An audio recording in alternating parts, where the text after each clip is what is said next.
에스겔서에는요, 에스겔의 환상 5가지가 기록이 되어 있습니다. 첫 번째로는요, 네 생물 모양의 하나님 임재의 환상이 에스겔서 1장에 기록되어 있고, 두 번째로는 에스겔서 2장, 3장에 기록되어 있는 두루마리 환상입니다. 두루마리 환상이라고 하니까 무슨 화장지 환상을 에스겔에게 말씀하셨나, 여러분 그렇게 혹시 생각할지 모르지만은 여기서 두루마리라고 하는 것은 양피지로 된 성경 말씀을 이야기하는 것입니다.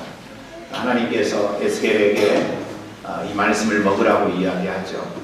그래서 이제 에스겔이 응답하는 그런 환상인데, 세 번째로는요, 마른 뼈다귀가 골짜기에 가득 차 있는 환상입니다.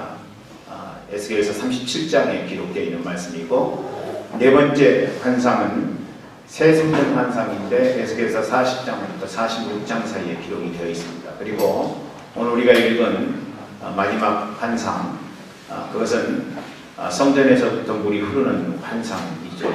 에스겔서 47장의 말씀입니다.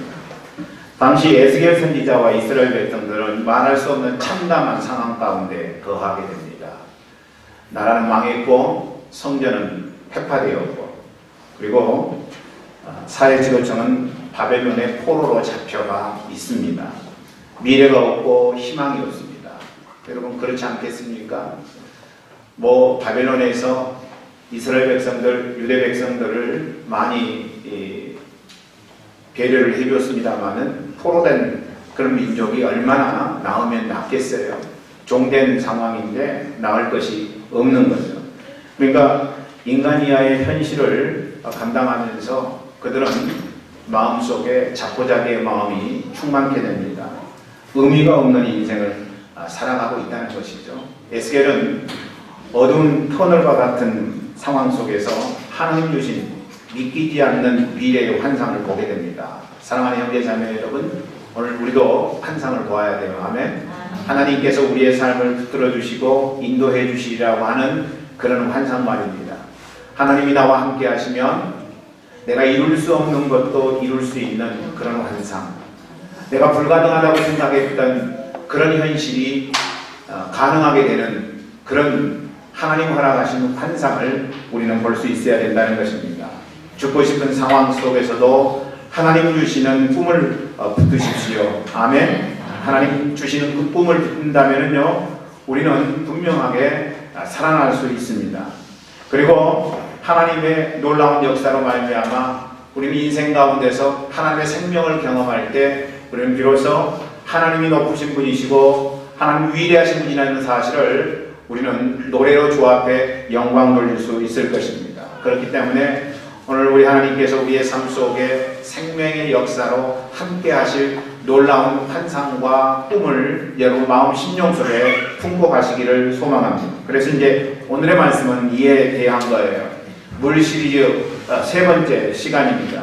우리는 마라의 쓴물에 대해서 생각을 해보았고, 2주 전에는 에나코레에 대해서 생각을 해보았습니다. 오늘은 성전에서부터 물이 흘러오는데 그 물이 창이라게 되는 환상을 좀 우리가 생각해 보기를 원합니다. 말씀 통해 여러분 모두 다 충만한 은혜 받기를 주의 이름으로 간절히 축원합니다. 오늘 보면은 성전 문지방 밑에서 물이 솟아 동쪽으로 흐르는 것으로부터 시작하고 있습니다. 그 물길을 따라 동쪽으로 이동하면서 이동거리를 측정합니다. 1,000척이라고 나와 있어요. 그런데 1,000척을 요즘 도량형으로 이야기한다면 530m입니다. 530m마다 물의 수위를 재는 것은 상황 가운데 있습니다. 여러분 1,000척을 지나 물의 수위를 재어보니까 발목이라고 성경은 기록하고 있습니다. 발목의 히브리어는요 오프사임입니다. 여러분 이 오프사임이라고 하는 단어는 에페스라고 하는 단어에서 파생되었는데, 에페스라고 하는 단어는 그 단어의 의미가 아무것도 아니라는 뜻입니다. 그러니까 여러분 물이 흘러서 1,000척 후에 530m 다음에 물의 수위를 재보니까 아무것도 아니다. 그러니까 사실은 발목에 물이 찼다라기보다는 발바닥이다 발목이다. 이렇게 우리가 번역하는 것이 옳습니다. 왜 발목으로 번역되었는지는 정확하게 알 수는 없습니다만은 우리가 원어의 의미를 생각해 보면은 지금 발목이라고 하는 그런 의미보다는 발바닥이다라는 의미로 우리가 받아들이는 것이 더 이해하기가 쉬울 것입니다. 동일하게 어떤 인생은 여러분 예수 믿으면서도 체험 없고 감동 없는 삶을 살게 됩니다. 예수 믿어도 별일 안 일어나요. 그런 인생이 있을 수 있습니다. 오늘 이 자리에 앉아있는 형제자매들 가운데는 그런 분이 없기를 원합니다만은 교회 나와도 참으로 주님께서 주시는 능력과 은혜와는 전혀 상관없는 삶을 살아가는 메마른 인생들이 있을 수 있다는 것입니다. 말씀의 능력도 경험되지 아니하고 기도의 체험도 자기와는 동떨어진 사람들의 삶이라는 생각을 갖는 분들이 있을 수 있다는 것입니다. 신앙생활 1년에도 그렇고 5년에도 그렇고 10년에도 똑같은 상황 가운데 거할 수 있다는 것입니다. 이런 분들 이야기 뭐냐면은 나도 과거에 신앙생활 해봤는데 별볼일 없더라 이렇게 이야기를 합니다. 혹시 여러분 주위에 여러분 좀 더 열심히 믿음으로 주 앞에 고백하고 더 하나님께서 기뻐하시는 상태로 나아가려고 할 때 적당히 나도 옛날 신앙생활 해봤는데 별볼일 없더라고 이야기하는 사람 있는지 모르겠습니다. 아니죠 여러분? 별볼일 없는 것이 아니라 별볼일 있는 그런 삶을 우리는 경험할 수 있게 된다는 것입니다. 여러분 우리가 이 땅을 살아가면서 신앙생활 해봐도 그렇게 놀라운 일이 일어나지 않더라 하는 그런 삶으로부터 우리는 극복돼야 된다는 것이죠. 별일 없는 것이 아니라 별일 있는 삶으로 우리가 인도함을 받아야 되는데 그럼 그러기 위해서는 하나님의 말씀을 우리가 듣는 수밖에 없어요. 아멘? 하나님의 말씀을 듣는 거죠.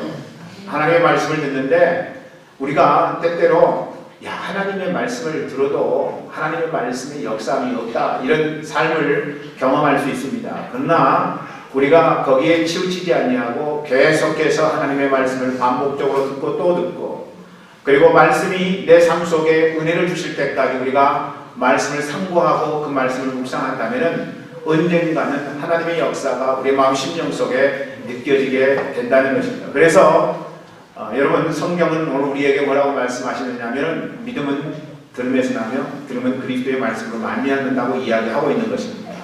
우리가 듣고 또 들을 때 그 하나님의 말씀이 우리의 마음 심령 판에 새겨질 때에 그 하나님의 말씀은 비로소 우리의 삶 가운데 능력과 권세로 나타나게 된다는 것입니다. 여러분 그래서 이제 우리가 말씀의 역사가 우리의 삶 가운데 일어나지 않아도 인내하면서 그 말씀을 또 듣고 상고하고 또 듣고 상고하고 묵상하고 그렇게 해야 된다는 것입니다. 어떤 분은 그런 분이 있어요. 교회 나오면은 목사님 머리가 아파서 도저히 예배당에 있을 수가 없어요. 그런 분이 있을 수 있습니다. 저는 꽤 많이 사람들에게 듣습니다. 신앙생활 얼마 되지 않은 분들로부터 예배만 드리려고 하면은 머리가 막 지끈지끈 아파온다는 거예요. 여러분 그 상황을 극복하시기를 주의 이름으로 축원합니다. 넘으셔야 돼요. 하나의 증상일 수 있습니다. 그 상황을 극복하지 못하고 주저앉게 되면은요, 여러분 계속해서 머리 아플 겁니다. 그러나 머리 아플 때 내가 이것 정도는 이기겠다, 승리하겠다, 넘기겠다라는 마음으로 여러분이 응답하신다면은요, 한 3번, 4번 정도 머리 아프다가 머리 안 아픈 상황을 맞이하게 될 것입니다. 여러분 또 어떤 분은요, 나는 교회 나가도 좋은 일이 하나도 안 일어나더라, 좋은 일이 안 일어나고 오히려 안 좋은 일만 일어나더라, 이렇게 말하는 분들 있을 수 있습니다. 그때 여러분 안 좋은 일이 여러분 삶 가운데 일어나도 4번, 5번 극복하시기를 원합니다. 결코 내가 붙잡은 믿음 놓지 않으리라고 하는 그런 마음으로 그 앞에 응답해 보세요. 그러면은 여러분 인생 가운데 예수 믿고 교회 나왔는데 좋지 않은 일이 왜 주어질까 하는 그런 상황은 강곳 없이 사라지고 놀라우신 주님의 능력과 은혜가 여러분 삶 가운데 체험되리라고 저는 믿습니다. 그렇기 때문에 여러분 인내하세요. 인내하고 여러분 끝까지 주님 안에서 능력과 은혜를 맛보겠다라고 하는 믿음으로 나아가면 주님께서 여러분과 함께 하시게 될 것입니다. 또 일천적을 지나 물의 수위를 재봤더니 이제는 무릎입니다. 여러분 무릎은요 히브리어 베레크입니다. 이 말뜻은 무슨 말이냐면요, 사랑하는 자의 자리라고 하는 말뜻입니다. 사랑하는 자의 자리. 그러니까 물이 무릎까지 오게 되면은 사랑하는 자의 위치에 있게 된다, 이런 것입니다. 여러분이 신앙생활을 하면서 사랑하는 자리에 있습니까? 오늘 여러분의 현실은 어떻습니까? 사랑받는 자의 자리에 있습니까? 아니면 사랑하는 자의 자리에 있습니까? 하나님이 세상을 이처럼 사랑하사 하나님이 우리를 사랑해 주셨음을 우리는 마음 심령 속에 믿음으로 고백하셔야 됩니다. 날 사랑하사 독생자 예수 그리스도를 우리에게 허락하셨다는 거예요. 오늘 우리는 예수께서 나를 위해 죽으셨고 나를 위해서 고난을 감당하셨다는 사실을 찬양으로 주 앞에 영광 돌렸습니다. 여러분, 그게 믿어져야 돼요. 예수 그리스도께서 나를 위해 죽으셨고 나를 위해서 부활하셨습니다. 이 노래는 여러분 부활절에만 부르는 노래가 아닙니다. 매 순간순간마다 하나님 나를 위해서 죽어주셨습니다. 하나님 나를 위해서 부활해 주셨습니다. 그러면서 여러분, 우리 마음 심령 속에 날 사랑해 주신 주님의 그 놀라운 은혜 앞에 응답하는 삶을 사는 사람은요, 이제는 더 나아가 사랑하는 자의 자리에 있게 된다는 것입니다. 하나님의 사랑을 받은 자가 이제는 그 사랑을 받고 다른 사람을 사랑하는 자의 위치에 있게 된다는 것입니다. 여러분, 그래서 이제 이런 인생은요, 그 누가 뭐라고 해도 믿음에서 떠나지 않게 됩니다. 어떤 상황이 닥친다고 해도 날 사랑해 주신 주님 때문에 사랑하는 자의 자리에 위치해 있게 되고, 그래서 믿음을 붙들고 경고하며 흔들리지 않는 가운데 있게 된다는 것이죠. 한 걸음 더 나아가 그런 인생은요, 다른 사람을 사랑하는 자리에도 있게 된다는 것입니다. 물은 계속 흐릅니다.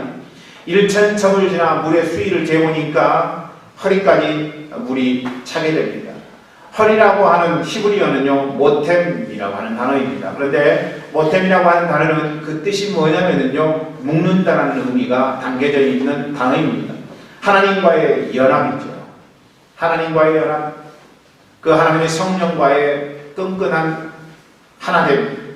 여러분, 이것을 의미하는 것입니다. 마치 젖된 아이가 엄마의 품속에서 평안이 있는 것처럼 오늘 우리가 하나님과 연합한다면 우리의 인생은 하나님과의 그 놀라운 연합의 은총 안에 거할 수 있다는 것입니다. 젖된 아이는 여러분 더 이상 엄마의 젖이 필요가 없습니다. 그럼에도 불구하고 사랑하는 엄마의 품속에 있을 때 평강의 은혜가 주어지는 것처럼 오늘 우리 인생도 하나님과의 연합, 하나님과 함께함이 삶 가운데 있게 된다면 그런 인생은 어떠한 상황 속에서도 하나님의 평강의 은혜를 마음 심령 속에 느끼게 될 것이라는 이야기입니다. 여러분, 그래서 그런 인생은 신앙생활 하면서 행복감이 그 마음 심령 속에 넘치게 되는 거예요. 그리고 시련과 고난이 삶 가운데 행여 있다 할지라도 여러분 그것 때문에 힘들어하지 아니하고 오히려 시편 62편 6절부터 7절에 있는 말씀처럼 여러분 피난처 되시는 하나님 앞에 피함으로 말미암아 우리 하나님께서 우리의 인생을 공부하시고 붙들어 주심으로 승리하는 삶을 살게 된다는 것입니다. 47장 5절은요 다시 1,000척을 재보니까 물이 창이라여 헤엄칠 수 있는 상황이 되었음을 우리에게 선포해 주십니다. 요즘 말로 이야기한다면요 성령 충만함을 경험하는 것입니다. 인생을 살 때 내 힘과 능력으로 되는 것이 아니라 하나님 성령 의지할 때 그 성령의 능력과 권세로 인생을 온전하게 살아갈 수 있다는 사실을 알고 이제는 내 방법, 내 방식, 내 생각, 내 의지가 아니라 하나님 당신께서 하시옵소서라고 고백하는 삶으로 태어나는 인생. 여러분 그런 인생은 성령의 인도하심을 따라 사는 삶이 될 것입니다. 물이 창이란 상태에 이르면요 두 가지 결과가 일어나게 됩니다. 그 두 가지 결과가 오늘 이제 우리가 읽었던 말씀 6절부터 기록이 되어 있는데요. 하나는 강둑의 나무들이 열매를 맺게 된다는 것입니다. 물이 창이라게 되면은요, 물이 창이라게 되면은 그 창이란 물이 흘러서 이제 계속 흘러가게 되는데 강변가에 있는 나무들을 열매 맺게 만든다고 하는 것입니다. 또 한 가지는요, 오늘 성경 말씀에 기록된 말씀 가운데 여러분 창이란 물은 또 한 가지 열매를 맺게 만드는데요. 여러분 그 물이 흘러서 어디로 들어갔냐면요, 사해로 들어간다는 것입니다. 사해는 여러분 알다시피 염분이 굉장히 많이 있는 바다입니다. 그렇기 때문에 이 바다에는 생명이 살 수가 없는 것입니다. 그런데 성전 밑에서부터 흘러나온 물이 창이라여 이 사해바다로 들어가게 되면은 염분이 낮아지게 되고 죽음의 현장이 생명의 현장으로 바뀌어지는 역사가 있게 된다는 것입니다. 생명이 존재할 수 없었지만은 이 물이 사해바다 안으로 들어가게 되면은 생명이 살아나는 역사가 있게 된다는 것입니다. 우리 주위에는요, 그 사람 얼굴, 그 사람 미소만 봐도 성령의 열매를 맺게 하는 사람들이 있어요. 혹시 여러분 그런 사람들이 생각나십니까? 여러분 성령 충만하여 그 마음 심령 가운데 하나님 공급하시는 그런 생수 강이 충만함으로 말미암아 그 영혼의 얼굴만 보고 있어도 마음속에 성령의 열매가 더럭더럭 맺히는 그런 인생. 뿐만 아니라 여러분 그런 인생은요, 화를 냈다가도 화를 멈추게 만들고, 그리고 기분이 나빴다가도 기분이 좋아지게 만드는 변화의 주체자라고 하는 것입니다. 물론 이제 인생 살다 보면은 기분이 좋았다가 오히려 기분 나빠지게 만드는 사람들도 있어요. 여러분 환한 미소로 응답했다가 그냥 얼굴 인상 찌푸리게 만드는 그런 영혼들도 있습니다. 그러나 우리가 인생을 살아가다 보면은 성령 충만하여 정말로 나에게 성령의 열매를 맺게 하고, 그리고 생명력 있는 삶을 제공하는 그런 성령 충만한 사람들이 있다는 것입니다. 여기서 우리가 잊지 말아야 될 것은요, 물이 차는 게 순차적이지 않다는 것입니다. 여러분 발바닥에서 무릎에서 허리에서 창이라는 그런 상태가 아니라 우리가 마음먹기에 따라서는 당장 내 상황이 발바닥인 상황일 수 있지만은 창이란 상태로 들어갈 수 있다는 것입니다. 어떻게 하면 가능해요? 여러분 갈라디아서 2장 20절은 내가 그리스도와 함께 십자가에 못 박히게 되면 그것이 가능하다고 이야기합니다. 난 그리스도와 죽고 내 안에 계신 성령께서 오늘 나를 주장하게 될 때, 그때 여러분 우리는 물이 창이란 그런 상태 속으로 흡입되게 된다는 것입니다. 저는 여러분 모두 다 성령 충만하여 인생을 열매 맺게 하고, 그리고 죽은 자 살리는 능력 소유하는 멋진 그리스도인 되기를 주의 이름으로 간절히 축원합니다. 오늘 본문을 통해서 우리는 세 가지 교훈을 얻게 되죠. 첫 번째로는요, 세상 중심은 성전이라고 하는 것입니다. 세상 중심은 세상이 아니에요. 세상 중심은 성전이라는 것입니다. 에스겔 당시 회파된 성전 안에는요, 예배가 없었습니다. 찬양 소리도 들리지 않았습니다. 말씀도 없었고 하나님과 교제하는 것도 없었습니다. 우리도 예수 그리스도께서는 내 집은 만민이 기도하는 집이라고 말씀하셨지만은 기도하는 그 기도의 소리가 전혀 들리지 않았던 상황입니다. 하나님과 인간 사이에 통할 통이 전무했습니다. 하나님과 소통되지 않아요. 하나님과 인간의 그 교제가 자연스럽게 이루어지지 않는 그런 현장이었습니다. 여러분 그것은 무엇을 의미하는 것입니까? 위로부터 공급되는 하나님의 능력이 없다는 것입니다. 인간은요, 이게 없을 때 죽을 수밖에 없어요. 살아있는 것 같지만 실상은 죽은 것이라고 성경은 이야기합니다. 여러분 이 땅 위에 예수 안 믿는 사람들이 보기에는 살아있는 것 같지요. 신앙생활 제대로 하지 않는 사람들의 삶이 보기에는 괜찮은 것 같을 수 있습니다. 그러나 분명히 알아야 될 것은 하나님과의 소통이 없고 하나님과의 교제를 통해서 위로부터 오는 하나님의 평강의 은혜가 삶을 주장하지 않는다면은 아무리 인생 여러분 성공한 것 같아도 그것은 죽어있는 것과 다름없는 삶이라고 하는 것입니다. 그런데 오늘 에스겔의 환상은 무엇을 말씀하고 있습니까? 성전 안에서 하나님과의 교제가 전혀 없음으로 말미암아 죽어갈 수밖에 없는 상황인데, 에스겔은 환상을 통해서 장차 성전이 회복되어 하나님 앞에 예배를 드리는 무리가 생기고 찬양과 그리고 하나님을 높여드리는 경배의 현장이 있게 될 것이고, 그리고 그 결과 하나님과의 아름다운 교제가 있게 될 것이라고 하는 사실을 이야기합니다. 하나님에게로부터 생명의 기운이 흘러 들어가게 되는 거예요. 할렐루야. 성전은요, 그래서 하나님 백성이 하나님과 만나는 곳입니다. 하나님과 만나는 것입니다. 성전에서 하나님과 만나게 된다면요, 여러분, 그 인생은 하나님의 능력이 그 삶 가운데 임하게 되는 것이죠. 그래서 이 세상 가운데서 흔들리지 아니하고 방황하지 아니하고 하나님 주시는 능력을 갖고 인생을 살아가게 만드니까, 성전이 이 세상의 중심이라고 하는 것은 무엇을 의미하느냐 하면은, 이 성전 예배를 통해서 하나님의 능력을 경험하게 되고, 그렇게 하나님의 능력을 경험한 사람은 세상 가운데 중심에 서게 된다는 것을 의미하는 것입니다. 만약 하나님과의 관계가 부실하면은 우리의 삶은 부실하게 될 것입니다. 만약 하나님과의 관계가 온전하면 우리는 이 땅 살아가면서 온전한 인생을 살아가게 될 것입니다. 여러분은 지금 하나님과의 관계가 어떤 상태에 있습니까? 그 어떤 것보다도 우선되는 삶입니까? 아니면은 바빠서 아무것도 할 수 없는 상황입니까? 여러분, 오늘 저는 여러분이 바빠서 하나님께 기도해야 된다고 믿습니다. 바쁘면 바쁠수록 아무것도 할 수 없는 상황에서 하나님을 더 붙들고 하나님 의뢰하고, 하나님 내 인생 가운데 당신의 능력과 은혜를 부어주시옵소서, 하나님 앞에 그렇게 나아가는 인생이 되어야 된다는 것입니다. 말씀 앞에 서십시오. 이것 깨달은 자는요, 슬퍼도 눈물 나도 삶을 극복할 수 있습니다. 우리의 삶 가운데는요, 경험하고 싶지 않은 그런 일들이 얼마나 많은지 모릅니다. 하나님께서 나를 붙들어 주신다는 사실 앞에 응답하여 하나님의 능력을 경험하지 못한 사람이요, 그래서 인생이 힘들면은 힘든 대로 슬퍼할 수밖에 없어요.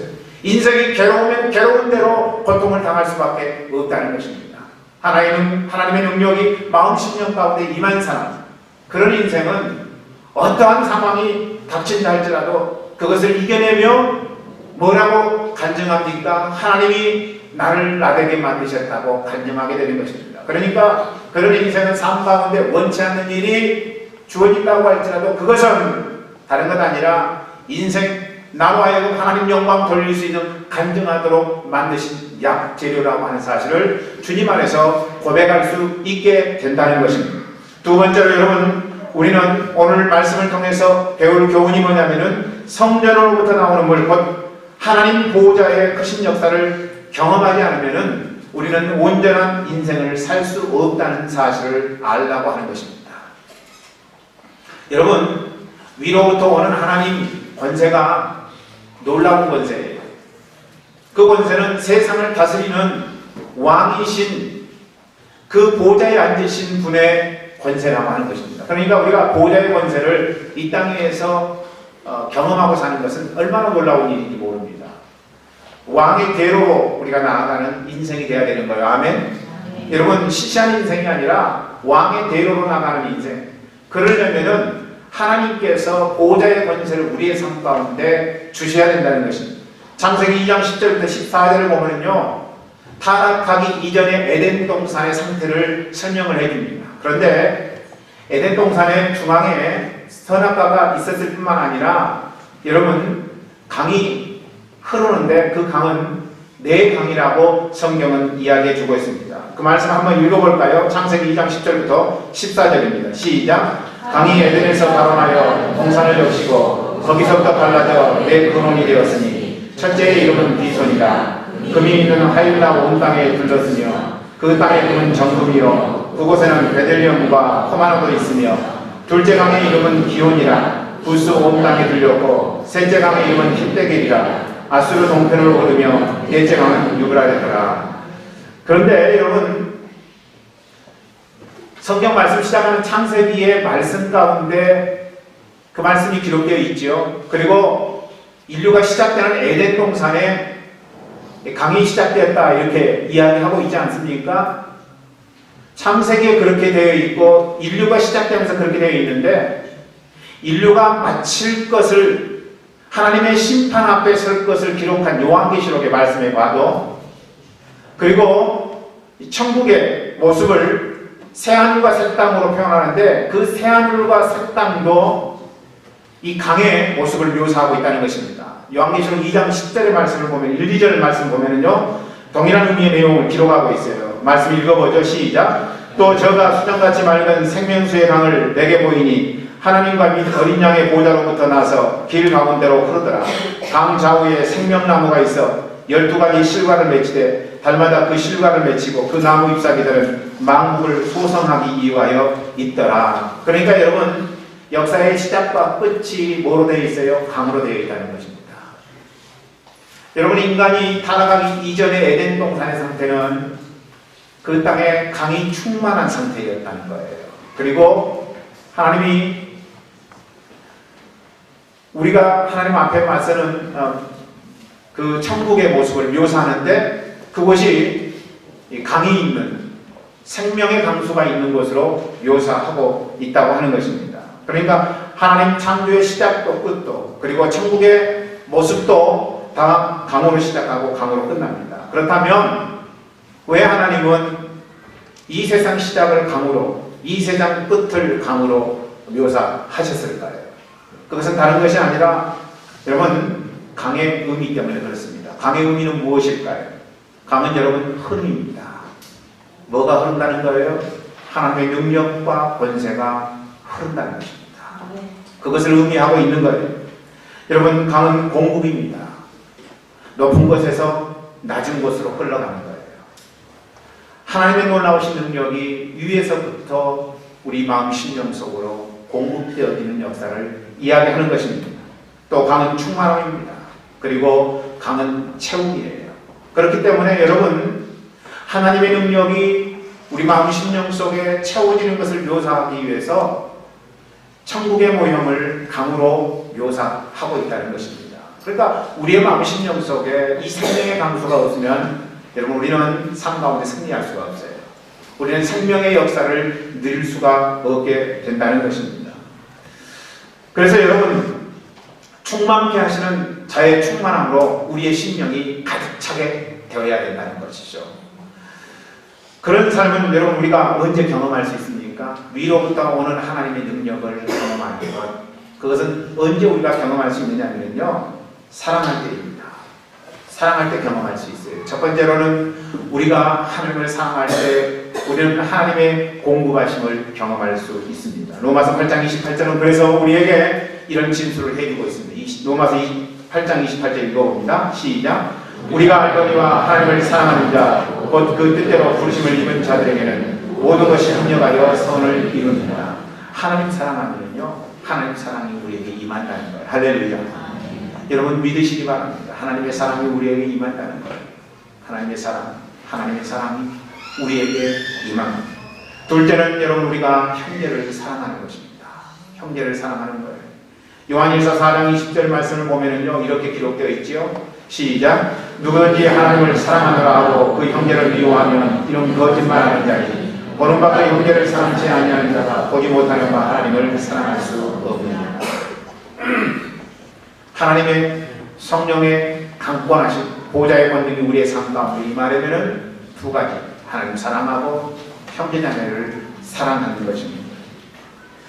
여러분 하나님 사랑하고 형제자매 사랑하면은 그때 비로소 우리의 마음 심령 속에 하나님 보좌의 권능이 임하게 된다는 것입니다. 반대면은 어떻게 돼요? 권능이 임하지 않는다는 거죠. 우리가 하나님 사랑하지 않냐, 형제자매 사랑하지 않냐면 반대의 현상이 우리의 삶 가운데 일어날 수밖에 없다는 것이 우리 성경이 우리에게 말씀하시는 메시지라고 하는 것입니다. 그래서 성경은 형제를 미워하지 말라고 이야기하는 거예요. 자매를 미워하지 말라고 이야기하는 거예요. 나가라고 이야기하지 말라는 거예요. 나가라고 하는 말은 바보라는 의미죠. 바보라고 이야기하지 말라는 거예요. 멍청한 놈이라고 이야기하지 말라는 거예요. 여러분 미워하지 말라는 거예요. 그래서 하나님 앞에 제단을 쌓으려다가 형제가 생각이 나거든. 그 형제와 화목하라고 성경은 우리에게 말씀해 주시는 거예요. 그러니까 하나님을 사랑하면 당연히 형제자매를 사랑해야 되는데 우리의 삶 가운데 미워하는 이가 많다면은 하나님 권능의 은혜가 우리의 삶 속에 임할 수가 없다는 것입니다. 그러니까 여러분, 우리가 원인치로 돌아가야 돼요. 나는 과연 지금 어떤 삶을 살고 있는가? 과연 하나님의 말씀대로 하나님을 사랑하고 내 이웃을 지금 사랑하고 있는가? 여러분, 잘 안 되는 부분이에요. 사람 사랑하는 모습을 여러분 우리가 보기가 쉽지가 않습니다. 꼴 보기 싫은 사람들이 얼마나 많아요. 그런데 오늘 성경의 말씀은 그렇게 살지 말라는 거죠. 사랑하라는 거예요. 여러분, 저는 여러분들이 하늘의 신령한 능력과 권능을 체험하기 위해서라도 미워하는 사람을 지우세요. 아멘. 아멘. 미워하는 사람이 우리의 삶 속에 존재해서는 결코 아니 될 것입니다. 저는 여러분 모두 다 사랑의 은혜 안에 감으로 하나님 보호자의 권능을 삶 가운데 경험하는 아름답고 귀한 인생 살기를 주의 이름으로 간절히 축원합니다. 셋째는요, 오늘 말씀은 우리에게 교훈을 주시는데, 성도는 하나님 살아계시는 그 놀라운 은총을 경험하기 위해서 사명 앞에 충성해야 된다고 하는 것입니다. 현대는 절대적인 충성, 절대적인 헌신이 빈곤한 시대입니다. 마음 안 맞으면 돌아서게 되는 거죠. 여러분, 이익 없으면은 어떻게 해요? 이익 찾아갑니다. 사람들은 그렇게 살아가죠. 우리는 그렇게 살지 말자는 거예요. 여러분, 프라하니교회 성도들은 그렇게 살지 말자는 거예요. 얕은 게 얄팍한 행동 안 돼요. 다 알아요. 누가 알아요? 하나님이 알아요. 그리고 그거 사람들 앞에 다 보여요. 얄팍한 게, 얄팍한 행동, 우리의 삶 가운데 별거 지향해서는 안 될 것입니다. 한 삽을 떠도 여러분 깊이 뜨세요. 땅을 파도 우리는 깊이 파야 됩니다. 진한 사귐을 가지시기를 바랍니다. 그리고 진한 사귐을 가질 때 오래 참으세요. 아멘. 여러분, 오래 참으셔야 돼요. 그냥 당장에 내 마음대로 되지 않는다고 분노하거나 화내서는 안 돼요. 오래 참으셔야 됩니다. 진실함이 묻어나오는 삶을 사세요. 그리고 우리의 삶 속에 있어야 될 것은요, 최선의 아름다움을 추구하세요. 안 된다고 이야기하지 마시고요, 최선의 아름다움을 추구하세요. 지금 이 상황 속에서 최선은 어떤 것일까? 여러분, 그것을 고민하고 그것을 삶 가운데 이루기 위해서 노력하세요. 처음부터 차선은 아닙니다. 처음 여러분 최선을 추구하시다가 정말로 이것이 아니다라고 생각할 때 우리는 차선을 선택하는 것이지, 처음부터 차선을 선택하는 어리석음 속에 우리가 있어서는 안 됩니다. 김형태 너 외롭구나 라고 하는 책이 있습니다. 그런 책이 있어요. 김형태라고 하는 분이 그의 개인 홈페이지에 카운슬링 코너에 올라온 우리 시대 20대 백수들의 고민을 상담한 내용을 기록한 책입니다. 여러분, 우리 시대 20대 백수들은 이런 고민을 하고 있다는 겁니다. 나는 20대다. 신통치 못한 대학을 나왔다. 집에서는 취직하기를 기다리고 있다. 여러 군데 이력서를 했는데 서류 심사에서 딱지 맞았다. 별 뾰족한 수가 없다. 영어, 유럽, 중국어 공부를 좀 더 해야 되나? 아니면 대학원에 가야 되나? 앞으로 무슨 일을 할지도 잘 모르겠다. 부모 신세 지는 것은 너무나도 싫은데 당장 먹고 살 길이 급하니 아무데라도 취직해야 할 터이니 고민이다. 여러분, 김영태 씨가 카운셀링 결과를 따라서 기록한 오늘날 20대의 고민입니다. 이런 고민에 대하여 김영태는 신랄하게 따고 있습니다. 취직이 안 돼? 왜 안 되는데? 지금 취직 자리가 없는 게 아니야. 지금 회사들은 인력난으로 난리야, 난리. 당신처럼 무슨 일을 할지도 모르고 당장 급하니까 아무데나 취직해서 돈이라도 벌어야 할 텐데 하는 심보를 가졌으니까 취직이 안 되는 거야. 하루하루를 생존의 정글에서 살고 있는 회사 사장님들은 무슨 일을 해야 할지도 모르겠고 당장 급하니까 아무 데서나 월급 타먹으면서 잠시 머물러야 되겠다는 당신 심보를 서류만 보고도 척 아는 거야. 아무데나 취직하려는 당신 같은 사람에게 취직 자리는 아무데도 없는 것이야. 알겠어?